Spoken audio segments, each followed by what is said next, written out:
ક્યાંક એવું પૂછ્યું છે કે સિંધુ નદી બાબતે નીચેનામાંથી કયા વિધાનો સાચા છે તે ગોતો. શું કરવાનું છે? સાચા વિધાનો ગોતવાના છે. ઓકે, ચલો હવે શું છે કે સિંધુ નદી નું પરંપરાગત નામ તિબેટિયન અને સંસ્કૃતિ નામ સિંધુ પરથી ઉતરવામાં આવ્યું છે.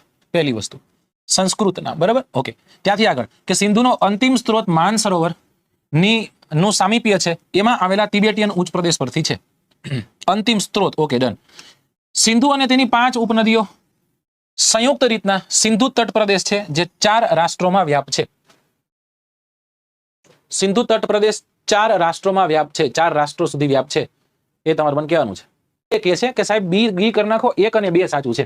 1 અને 2 સાચું છે. જો તમારા પ્રશ્નો તમારી વાચા હું આપીશ. સિંધુ નદીનું નામ તિબેટિયન અને સિંધુ સંસ્કૃતિ પરથી સિંધુ વાત સાચી.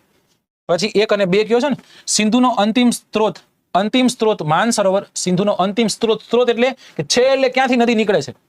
માનસરોવરના સામીપ્યમાં આવેલા તિબેટિયન ઉચ્ચ પ્રદેશ. વાત સાચી છે. હવે ત્યાંથી આગળ જઈએ છીએ કે સિંધુ નદી અને તેની 5 ઉપનદીઓ સંયુક્ત રીતના સિંધુ તટ પ્રદેશ રચે. હા, સિંધુ તટ પ્રદેશનું નિર્માણ કરે. વાત સાચી. પણ દોસ્તો જે 4 રાષ્ટ્રો સુધી વિસ્તરેલો છે આ વિધાન છે, અહીંયા ક્યાંક તમે લોચામાં ચડો, બરાબર. એટલે 1 અને 2 મેહુલભાઈ કીધું, પણ અહીંયા 1, 2 અને 3 સાચા. કેમ સાચા તમને કહું. દોસ્તો સિંધુ નદી નથી કીધી.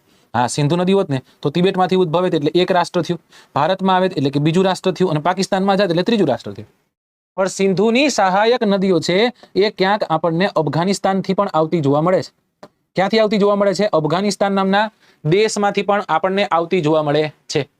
રાઈટ છે. તો અહીંયા 1, 2 અને 3 આ કારણથી સાચો આપણને દેખાતો હતો.